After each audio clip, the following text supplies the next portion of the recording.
योगी को एक्सपर्ट मंत्रियों की है तलाश। मंत्री पद के लिए ये 3 खूबियां होंगी जरूरी। उत्तर प्रदेश में एक बार फिर योगी आदित्यनाथ मुख्यमंत्री पद की शपथ लेने जा रहे हैं। 25 मार्च को दोपहर 3 बजे योगी आदित्यनाथ दूसरी बार यूपी के सीएम पद की शपथ लेंगे। लेकिन अब लोगों की नजरें योगी आदित्यनाथ ही नहीं बल्कि उनके कैबिनेट पर भी है। बताया जा रहा है कि सरकार में किसको जगह मिलेगी और किसको मंत्री पद से हटाया जाएगा, इसका पूरा फॉर्मूला बीजेपी ने तैयार कर लिया है। को कैबिनेट मंत्री बनाया जाएगा जिनके पास राजनीतिक अनुभव के साथ साथ जातिगत, शैक्षणिक और प्रोफेशनल काबिलियत भी हो। हाई कमान के स्तर पर बायोडाटा की स्क्रीनिंग भी चल रही है। यह पूरी एक्सरसाइज 2024 में यूपी की लोकसभा सीटों को फतेह करने के लिए की जा रही है, या फिर यूं कहें कि लोकसभा के लिए अभी से तैयारियां शुरू कर दी गई हैं। आइए अब आपको बताते हैं वो 3 खूबियां जो योगी के मंत्रिमंडल में मंत्रियों को पहुंचा सकती हैं। जातिगत समीकरण।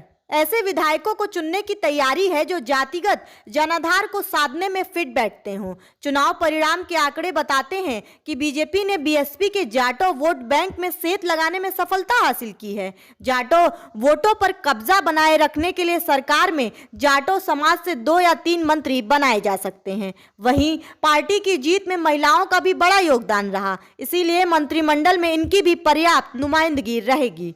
Educational background.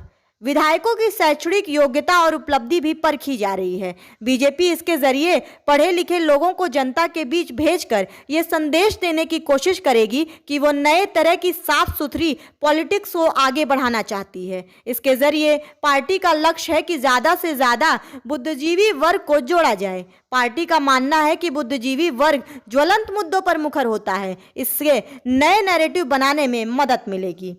Subject expert. ऐसे विधायकों के नाम चुने जा रहे हैं जो किसी न किसी विषय के एक्सपर्ट भी हों। उसी से जुड़ा विभाग उनको दिया जाएगा ताकि वे जनता के बीच तेजी से योजनाओं की डिलीवरी करा सकें। जिस तरह से केंद्र में कैबिनेट मंत्रियों को कमान दी गई है, उन पर सरकार के साथ संगठन के एजेंडे को पूरा करने का भी दबाव होगा। आपको बता दें कि योगी सरकार में मंत्रियों को टारगेट भी दिए जा रहे हैं। जी हां, योगी सरकार के नए मंत्रियों को अपने अपने मंत्रालय के टारगेट दिए जाएंगे। टारगेट के अनुसार परफॉर्म करने वाले मंत्रियों का रिव्यू भी किया जाएगा। रविवार को गोरखपुर से लौटने के बाद योगी आदित्यनाथ ने लखनऊ में संगठन से जुड़े पदाधिकारियों के साथ बैठक भी की। वहीं बताया जा रहा है कि कैबिनेट गठन को लेकर पीएमओ स्तर से भी विधायकों की मैपिंग की जा रही है ताकि किसी स्तर पर कोई गलती हो ना पाए। अब आइए आपको बताते हैं इन सब के पीछे बीजेपी का मकसद क्या है।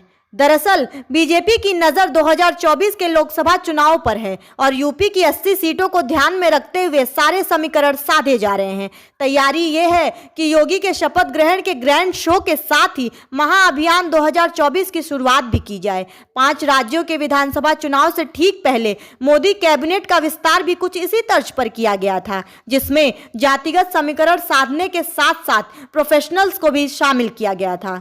मैं हूं यशस्वी, आप सुन रहे थे एनबी न्यूज़ गोरखपुर।